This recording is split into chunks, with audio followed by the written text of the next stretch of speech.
Ooh, look at those muscles. Oh, what?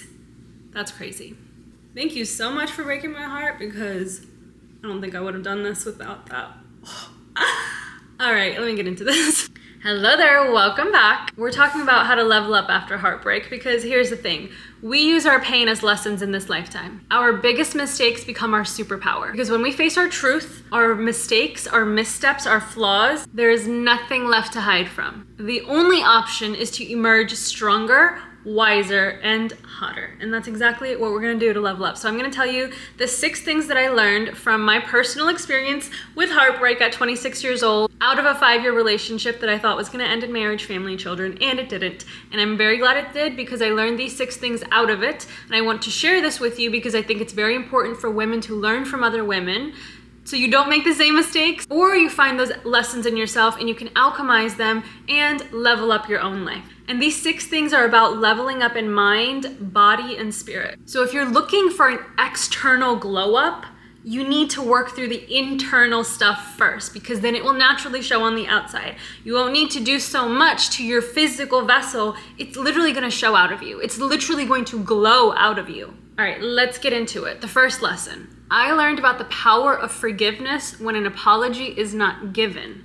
That's powerful stuff right there, okay?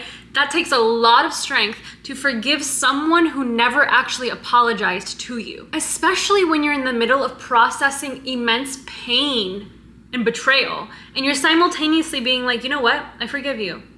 Yeah, I'm hurting, but I forgive you. You know why? Because when you hold that pain in yourself, when you hold that resentment and that anger towards someone, it only tears away at you. This is an indication of a really strong heart chakra. Our heart chakra is right here. And this is where we hold unconditional love, forgiveness, empathy, compassion. And when we're able to keep our heart open as we're simultaneously processing through pain, it makes you a stronger person. We don't want to become guarded and start protecting our heart. The heart does not need protection. Your energy field needs protection, but your heart needs to stay open. This is where we give love from. This is where we express ourselves from. This is how we have compassion and empathy. And if I were to shut my heart down and say, I'm so angry at this person for what they did, for what they said, I hate you, I'm upset. If I were to act like that, I would be closing my heart space down. And that would actually destroy who I am as a person, because I am empathetic, I am emotional, I am compassionate, I love people, I love myself, I love love, and I love having an open heart space. I love receiving love. And when we hold anger, a grudge, or resentment, we're only harming ourselves, and we shut ourselves off from receiving love from someone else, but also opening up to love in the future. So don't forgive the person for their sake, forgive the person for your sake. And how I did this, I would be crying really like in the middle of the worst feelings ever. As I'm really opening up to my own pain, I would simultaneously pray for my ex-partner and be like, I just want to wrap him in love. Like, I would just pray for him, and I would literally just wrap him in light, wrap him in love, and I would tell him, I forgive you, I forgive you, I forgive you, over and over again. I would keep saying, I forgive you. And of course, I didn't feel the forgiveness all the time. The anger, the resentment, that feeling of why would you do this? Why would you say this was definitely there. But at the end of the day, I had more forgiveness and understanding and empathy for the other person, while still having that for myself and still understanding I'm going through pain. I need to feel this pain, but I can simultaneously forgive him. So I'm letting it go, because when you hold that attachment, it hurts you. So I cut it, and I was like, I want 0 attachment. I forgive you. I let you go. You're not going to keep hurting me. You're not going to keep harming me. You're not going to remain in my heart space and harm me further when we're not talking anymore. And it really helps to understand that hurt people hurt people. So if someone hurt you, take a step back and recognize that how much pain did they have to be in to make the decisions they made. That doesn't excuse the choices they made or what they said or whatever they did, but it makes it easier to understand. We're keeping our heart space open with empathy, compassion, and having a perception other than our own, which actually opens up our worldview. And it doesn't make it okay. You set your boundaries. I will never speak to you again, but I forgive you. That's powerful. That is beautiful work right there. Because one thing I refuse to do is become a victim to someone else's pain. Your pain, yeah, it hurt. It hurt me. But I refuse to victimize myself beyond this moment. I will feel that pain. Yes, it hurt. I will not continue to sit with that anymore. It is not mine to hold. Your hurt is yours. Pass it to yourself, someone else, not me. Not me. Not here. We forgive, we learn, we move on. Also recognize that someone's behaviors are a reflection of them, not a reflection of you and your character. It is who they are. Okay, you showed me you hurt me. You're a hurt person. Thank you for showing me who you are. I forgive you because I understand what it's like to be hurt. But you will not remain in my heart space. You will not remain here. You are not going to keep hurting me. I am not a victim to your pain. I forgive and I move on. We don't forgive and forget here. It is an act of love to yourself to forgive, learn, and move on. And that's what we're doing. Okay, and the second lesson I learned. Facing pain is one of the most liberating experiences we can have as human beings. So in the past, I would cope with my painful feelings by shoving them away. I was addicted to weed. I was an alcoholic for some time. I would get attention from other guys, maybe casual flings, things to make myself feel better because I was ignoring how much pain I was in. I was pushing it down. I was pushing it away. I was like, I don't want to feel it. I just want to feel good. And that was me seeking immediate satisfaction and gratification in the moment. And I was like, you know what? I will not be doing that anymore. I refuse to use any of these old coping mechanisms. So I intentionally removed all of those habits from my life. They were not an option for me. So instead, I spent a lot of time crying, wailing, screaming. I laid on the floor. I cried at parks. I made friends. I cried to them. I cried to my family. I let it known that I'm not okay. I didn't hurt anyone else in the process, but I was just like, no, I'm not okay. I didn't lie about it. I didn't put on a tough face because I don't want to. I'm not gonna lie. I'm not gonna make myself push it away and be like, okay. But no, I'm not. I need help right now, and I asked for help. I made sure that I had a support system around me. I utilized the people in my life. It wasn't in a way where I was trauma dumping, I hope not, but it was in a way where it was like, hey, are you okay? And I'm like, no, I'm not okay. I actually really bonded with my family members, with my cousins, with my parents, with my friends, with my siblings, in ways that I had never bonded with them before, because it was an opportunity for me to be very vulnerable. And I used my vulnerability, and I was like, this is gonna be a bridge for us to build a beautiful, healthy relationship, because I need help right now. So utilize your support system. And if you don't have one, go make friends. I had 0 friends 2 months ago. Absolutely none. Now I can say at least, I think I have about 4 friends in a month. It's because I very intentionally was like, I will form connections. I'm not gonna isolate myself because I know that's not healthy. So that was a really important thing that I did in coping with my feelings, is I used my support system and I let myself feel my emotions. I didn't run from them. I didn't fake anything. I did not hide it. And there was moments where it literally felt like my heart was gonna physically tear out of my chest, or my stomach was just never going to unknot itself. I was in like literal physical pain. And in those moments, I would tell myself, I'm open to feeling all of it. And this was me crying, screaming. Like, I was just like, I am open to feeling everything. I want to feel all of it. Because what happens when we don't let the feeling express itself fully, it will be suppressed. You might not know it's there, but it is there and it's gonna come up. Something I really didn't want to happen was I didn't want to get into another relationship with a healthy partner, someone that cares about me and I care about them, and my old pain is coming up from a previous relationship because I didn't take care of it in the moment. So I was like, I will not let this become a detriment to my future by pushing it away. I'm going to fully feel everything. And you know what? It actually started to feel good, because here's the thing. In those moments when it was really bad and I was fully opening up to it, in the back of my head, I knew this will not last forever. I will not be in pain forever. This will pass. One day I'm gonna laugh and smile again. One day it's gonna be okay. One day I'll wake up and the world will be bright and I will just love being alive. Right now, no, but I wanna move through it. I don't wanna hide from this. This is a full human experience and I want to experience it. And I literally was like, in the middle of my most painful moments, praying and saying, thank you for allowing me to love someone so deeply. Thank you for allowing me to feel so deeply. Thank you for giving me the full human experience of just caring about someone so much that it hurts to let them go. And I'll be honest, it was hard in moments to keep myself in line and not turn to my old coping mechanisms, because those habits are hard to remove.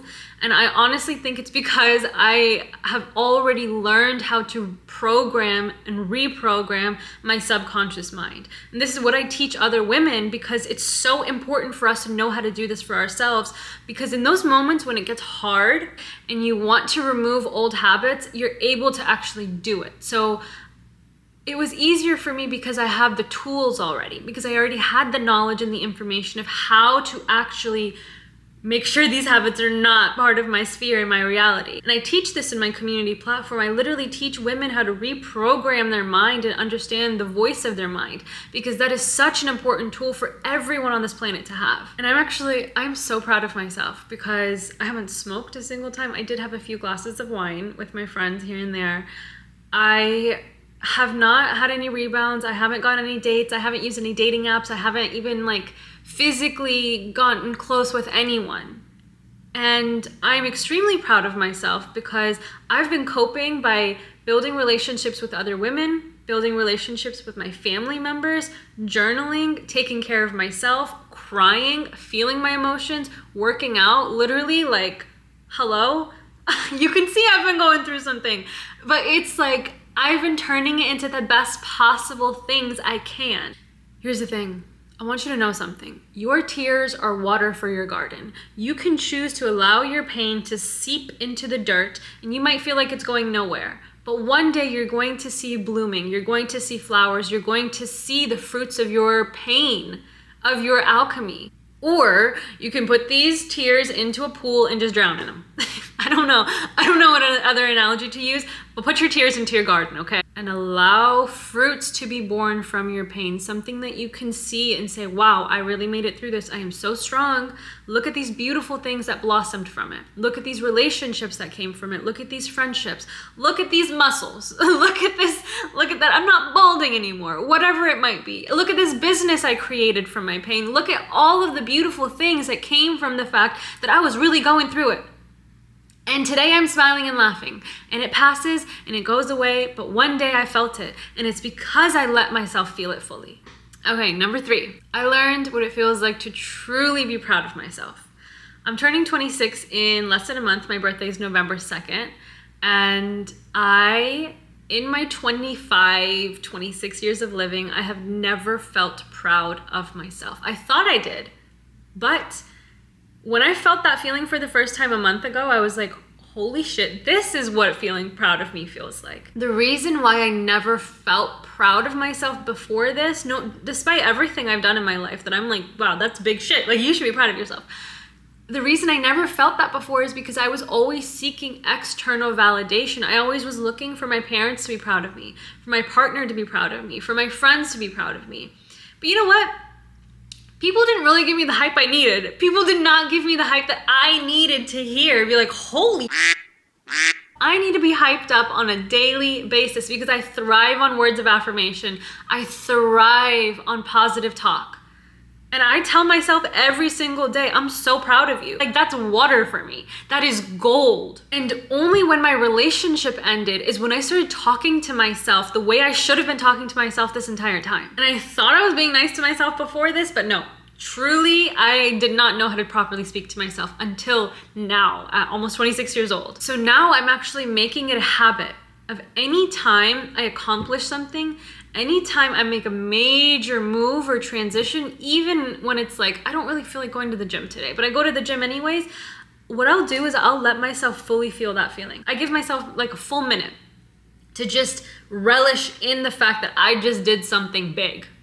Give yourself the thing you were looking for from your partner. I used to tell that man all the time, I need you to speak life into me. He did sometimes, but I needed it daily. I learned from what he did not give me what I needed from myself. So what you can do is look into whatever relationship has passed, whatever the situation is that you're trying to overcome. What were you asking the other person for that they weren't able to deliver to you? Give it to yourself. You can 100% offer it to yourself. I used to think I needed someone to tell me because I was like, oh, I just need to hear it. But once I gave it to myself, I was like, whoa, I could have done this for myself the entire time. Why was I allowing myself to feel so unfulfilled? Because this person wasn't delivering something I was asking for. So whatever you're seeking outside of yourself, you 100% can give it to yourself. Find a way, whatever it might be. The fourth lesson that I learned from heartbreak. This one might be the most important. I learned to never fall in love with a man's potential. My emotional attachment to that man blinded me for so long from seeing who he truly was. And you know what? I loved the fantasy that he fed me. I really did. Once I detached from him as my partner, I was able to see who he truly is in the present moment. And I was like, I would never choose you as the woman I am today. That is not up to my standard. And I was blinded by emotional attachment and the potential of something. Once I saw his truth, once that facade was gone, once those rose-colored glasses were off, I was like, I'm not attracted to this. This is not husband material for me, sir. And the other side of the coin is that I started to see myself from his perspective because we met when I was 20 years old. I was just a little baby. And I'm sure 5 years from now when I'm like, I don't know, like 31, I'd be like, oh, 26-year-old Simran, she was just a little baby. I'm sure. But at 20 years old, yes, I was a child. And I was a wounded girl. I really needed someone to show up for me, and he did. He definitely did, and I will always give him that, and I will always appreciate what he offered me because I needed him in those moments. And he was there. I will never downplay what he did for me. But 5 years later, I've graduated college, I've switched career paths, I've started my own business, I have got my own apartment, I've taken care of myself emotionally, mentally, physically. I didn't need him in any regard anymore. I was with him because I loved him, but that's not enough to keep people together. What happens when a man does not feel needed and valued, he becomes insecure. He starts to feel a little funny in the relationship. He starts to get kind of controlling. And in those 5 years, he hadn't taken care of his emotions, his issues. And fingers crossed he's doing that now and he's taking care of himself. I really hope he is. But it got to a point where he wasn't meeting his potential at all. He was talking about it. And I'm sure it is very difficult for someone to be with a person who is like, I'm going to meet my potential no matter what. I'm reaching my highest potential and I'm going to make a career out of it. And then another person's like, I have really big dreams, but they're not really happening. And I don't feel needed. I don't feel valued here. I don't feel like this is a space that's nourishing me, which makes sense. And it's like, okay, dude, go do your thing. I fully support it. What happens being with a partner who is not reaching their full potential when you are, it made me delusional about what I was achieving. I didn't feel like I was doing enough. I didn't even recognize how much I was doing. I didn't realize how much I had changed because I was still with a person who was very similar to how they were 5 years ago. The wildest thing is he kept treating me as if I was that same 20-year-old wounded girl. And I started to view myself still as that 20-year-old wounded girl. And I was like, why am I so messed up? And then when we were out of the relationship, I was like, hold on. I'm not. I don't view myself this way. I don't even feel this way. I don't respond this way. I don't think like this. I was wrapped in a delusion because the person that you choose to partner with is the closest person to you. They have access to all of you. So it's really important that the person you keep with you actually knows you for who you are and wants to relearn you. We change constantly. And I remember one time having a conversation with him and being like, hey, do you recognize I'm going to be like 8 different women by the time I'm like 50? And I said this to him at like 20 something, 21 or 22. But from 20 years old to 25, 26 years old, I had turned into at least 3 different women. I've gone through so many different phases, but he kept viewing me as that wounded girl and he did not treat me any differently. He didn't treat me like a successful 26-year-old who got her shit together finally. He never saw me like that. And if he did, it was making him feel insecure. It was making him feel lesser than in some way, which is why he acted the way he did towards the end of the relationship, which absolutely destroyed it. So once I was out of the relationship, I actually had to piece myself back together, piece my self-esteem back together and be like, the things he said to me are not true. This is a reflection of him, once again, and I forgive him, and I'm letting it go. But that's not me. And I'm not gonna hold those words close to my heart because they were not my words for myself. That is someone's reaction to who I am, but it's not my truth. And this ties beautifully with my next point, number 5, which is I learned what truly makes a man weak and poor. A weak man in a relationship will absolutely tarnish and destroy your self-worth as a woman. I really took his word seriously, and I made myself uncomfortable in so many situations to try to be a better partner for him. Until one day, something just hit me and I realized that this is never going to be enough. I will never be enough. Why? Because he's not fulfilled internally. He's looking to me to fill some void in him, but I will never be able to do that, and I'm gonna run myself dry. I'm gonna juice everything I have out of me trying to fulfill this man who will never be fulfilled. And I realized the root of it all is insecurity. This might sound a little funny, but it is true. The more successful and attractive I became, the more insecure he became. He wasn't motivating me. He wasn't inspiring me. He wasn't even encouraging me to keep going. I actually had to fight and say, my career is my number one priority. I'm in my mid-20s. I am not prioritizing a relationship and a man over my career because this is what I actually came to this earth for. I didn't come here to be in a relationship. I fought for that so many different times. It got to a point where he was just breaking me down each time. And this is what I learned. A weak man cannot nurture a strong woman. A weak man will shatter in the presence of a strong woman. A weak man will try to destroy and diminish a woman, her value, her efforts, her worth, her accomplishments, her success, to make himself feel better, rather than actually being motivated by her, inspired by her, saying, oh my God, she's doing amazing. What can I learn from you? Oh my God, she's doing amazing. I want to do better. I want to do better because she inspires me, because she motivates me. That's how a strong man would react. That's how a strong man would be responding to a situation like that, where the woman in his life is doing great and he's like, oh, I got to step it up. I'm ready to step it up. That is strength. That is security. That is confidence. That is showing up and stepping up to the plate. If you're with a partner, or if you, whenever in the future you're with a partner, or whatever it might be, notice, does this man feel insecure and lesser than when you are large, when you take up space, when you succeed, when you do your thing really freaking well? What is his response? How does he feel about himself in response to you? Watch out for that red flag, because you cannot make a weak man strong. You cannot build up a weak man because he will tear you down in the process. Whew. All right, number 6, last one here. I learned the value of relationships with other women. My ex-partner was lustful, and by the end of our relationship, he was overcome with the spirit of temptation. It completely destroyed him. It destroyed our relationship. This is a huge weakness in a lot of men. A strong man, will be able to overcome his temptation, because there is temptation all over. It doesn't, like, this world has so much temptation.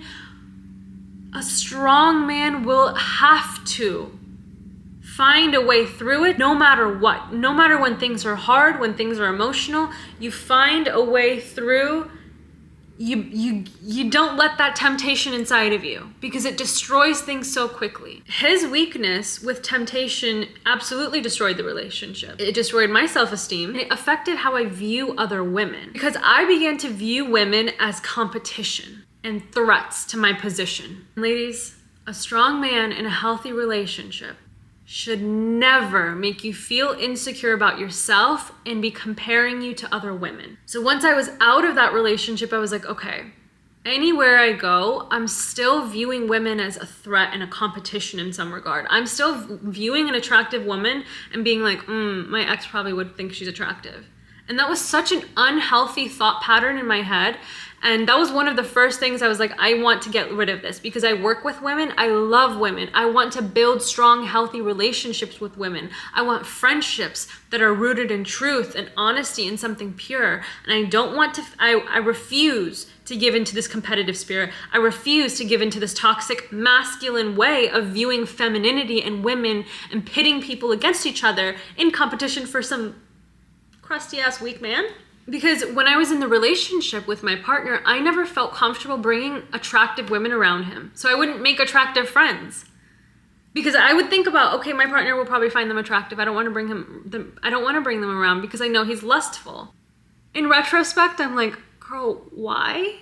What was the thought process? Okay, we're out of it. We're learning. We're growing. Okay, I know. Not my best moments. Not my brightest star, okay? We're doing better though. So what I did to actually rebuild my relationships with other women, I was honest with them about it. Like any friends I made, I talked to them about it. I was like, yeah, I used to think like this. I'm working through it. And I was like, I told them where it came from. And I was like, yeah, he used to compare me to other women. There was temptation, there was lust, and it started to make me feel like women are competition. I was honest, and I was like, I had these conversations with the women in my life, and I was like, I really want to work through this. And I started to work on subconscious reprogramming. I started to deprogram the toxic feminine in me. I deprogrammed my perspective of who women are in this world. Who am I as a woman? What is my role? What is a woman's role? I started to really work through that and purify my perception of myself as a woman in this world and purify my perception of other women. And I realized that we need a bond. We need a collective. We need to come together. We need a revolution. Through conversation with other women, through honesty about what is it that I'm going through. I actually reached out to a friend that I stopped being friends with because of my ex, because he was attracted to her. I told her about it and I was like, hey, this is what's going on. I'm sorry. I apologize. I took accountability. And that's what you do when you're trying to overcome something. You take accountability for it. You recognize what you did. You have honest conversations about it, even if it's uncomfortable, even if you're like, oh, this makes me look so funny. This is such a weird thing. Okay, this is kind of embarrassing. This is kind of icky. I hate that I was like this, but that's the only way you overcome it is by talking about it, by being honest about it. So I actually reached out to the women that my ex was attracted to, that I stopped being friends with because he was attracted to them. And I was like, hey, I'm sorry. This is what happened. I took accountability. And I was like, I really enjoy you as a person. I'm sorry that I let this stupid man come in the way between you and I will never let that happen again. At this point, I'm able to recognize a lustful man, a weak man from a strong man who understands that that is temptation, that is lust, and it leads nowhere. A lustful man can never be fulfilled. Temptation will never be filled. It will never be enough. And now I'm able to recognize what qualities are there in a lustful man. I can pick it up like that now because I've seen it in him. I know what it looks like. I know how it appears. I know energetically what's showing up. So now I'm like, I'll never pick a partner who gives into lust, who has the weakness for temptation, because there's nothing good that comes from it. It destroys relationships. It destroys people. I really value my relationships with women because I was like craving a collective. I was craving a community space. The craving was so strong that I actually was like, I'm creating a community space for women, which is now called the Liberated Women's Collective. It's a beautiful community space. I actually got a few of my friends to work in that space on my team. I'm very actively working on building relationships with women in my personal daily life and also digitally, because this is something that's so important for women in general. We need a community. We need a collective space. We need somewhere for us to land safely in an environment that doesn't have predators. Those are my 6 lessons that I've learned from heartbreak. And I want you to remember that when you're trying to level up in life, you work through the internal things first. You actually process that deep stuff that's hard to process. You acknowledge the things mentally of, okay, this is my belief system and I want to remove it. These are my emotions in my body and I need to take care of them. You're going to see a difference physically, okay? Don't even worry about how the physical glow up will happen. Worry about your mental state, your belief systems, your thought patterns. Worry about your emotional state. Are you processing and feeling everything, or are you shoving it away? Worry about your coping mechanisms, your behaviors, your patterns. Take care of those things and the glow up will be inevitable. I hope you got everything you needed from this. Thank you so much for spending this time with me. If you have any more lessons or any comments about anything I talked about, please comment it. I would love conversation about this, and come back later for another video. I'll see you soon.